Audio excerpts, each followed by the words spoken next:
Hola, ¿qué tal chicos? Eh, Les traigo en esta ocasión la clase número 2 y la clase número 3. Bueno, el video correspondiente a esa clase, por supuesto. Recuerden, ingresen a los links, acepten la invitación que les he dado. Si no les llegó ninguna para el Classroom, acéptenla. Recuerden de ver el Classroom para las tareas y, por supuesto, responder a las consignas que ponga en el Classroom en base al libro que utilizamos, ¿sí? Bien.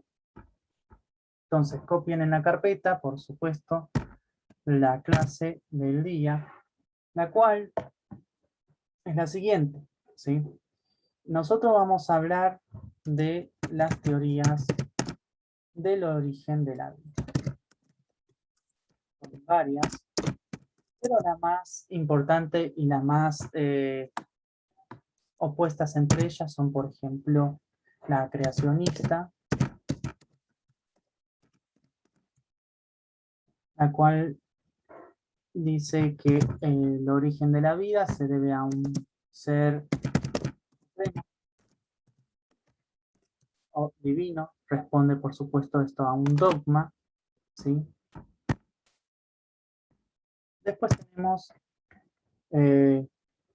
la degeneración espontánea. En sus libros aparece la generación espontánea. La fijista no aparece, ¿sí? La fijista suelen tenerlo muchos de los filósofos de esa época, por ejemplo, a Aristóteles, bueno, depende.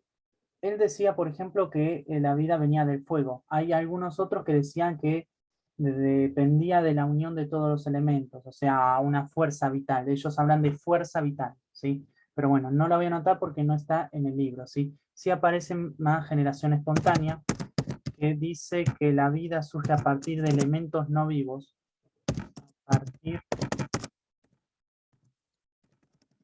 de elementos no vivos.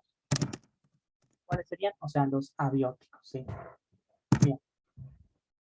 Después ya fue avanzando esto y tenemos a algunos científicos, ¿sí? Que han empezado a plantear hipótesis y a experimentar, ¿sí? Algunos hablaban de procesos químicos, ¿sí? Algo llamado teoría sintética, la cual te dice que teoría sintética, la cual dice que a partir de los elementos que se encontraban en la atmósfera primitiva, en ese suelo que hemos visto en la clase pasada, ¿no?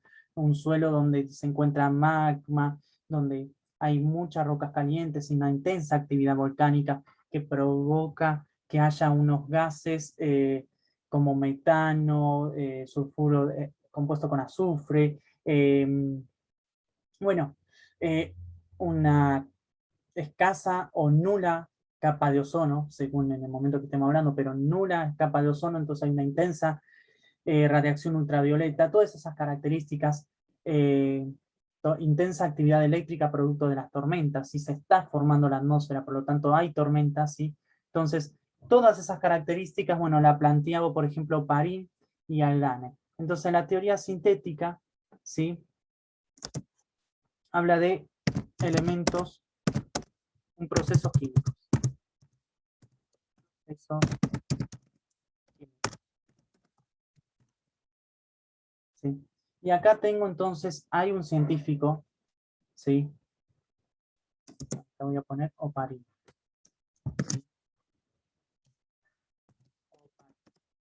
Planteó, bueno, hipótesis acerca del origen de la vida. Que después, bueno, fueron hechas en laboratorio, ¿sí? Por un experimento de Urey y Miller. El experimento de Urey y Miller planteó todo esto que, por ejemplo, Oparin dijo. El experimento de Miller y Urey fue el siguiente.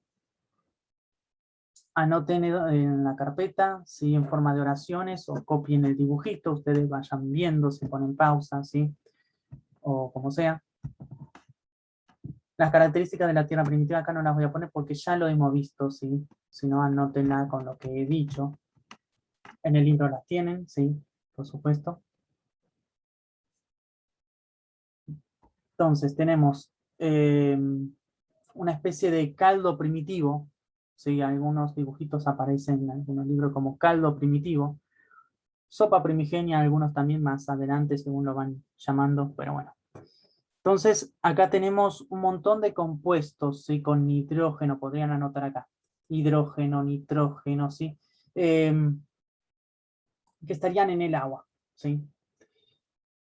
Todo esto se hierve, se evapora, y acá habría, yo usé esta foto porque me pareció la más completa y en español, porque más allá que esto lo van a ver si tienen, es universal, sea en inglés o lo que sea, las fórmulas moleculares, pero bueno, le puse el mayor dibujo con información en español que pude encontrar, ¿sí?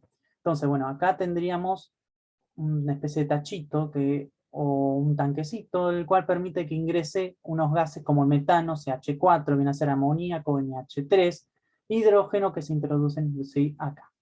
Se va a mezclar con estos compuestos que estarían acá, ¿sí? Con nitrógeno, ¿sí? Diluidos en agua, ¿sí? Y acá tenemos lo que simula la actividad eléctrica. Pone unos electrodos, ¿sí? O sea, este hombre tuvo que pensar cómo hacerlo, ¿sí? O sea, todo esto lo diseñó él. Por eso después de 25 años de que lo planteó eh, Oparin, ¿sí? Miller pudo hacerlo en un experimento, ¿sí? Pasaron unos cuantos años para que pueda representarse en un laboratorio lo que han dicho de manera teórica. Bueno, entonces, pone electrodos para simular la actividad eléctrica que yo les decía. Entonces, estos gases simulan la composición de la atmósfera primitiva, NH3, CH4, bueno, H2O, bueno. Con una descarga eléctrica, Miller simula una fuente de energía presente en la Tierra primitiva, por supuesto, producto de las tormentas eléctricas intensas que había. Después pasamos por un refrigerante para que se condensan las gotitas y podamos extraerlas, ¿sí? Y obtener una muestra. Y acá se obtiene agua, pero lo interesante es que se obtienen, pero con moléculas orgánicas que ellos son aminoácidos y otros compuestos disueltos, que los aminoácidos son la base, ¿sí? Por ejemplo, de las proteínas. Entonces ahí tenemos un elemento importante para poder formar los elementos que darían origen a bacterias o microorganismos, ¿sí? ¿Cuáles son algunos de esos organismos primitivos? Los coacervados. ¿Y qué son? Se anoten en la carpeta. Acá tenemos una imagen. Es muy básico, no es un ser vivo, ¿sí? Con todas las características la cual ustedes piensan, ¿sí? Sino que son, ¿no? Es un glóbulo formado de una membrana que tiene en su interior sustancias químicas, ¿sí?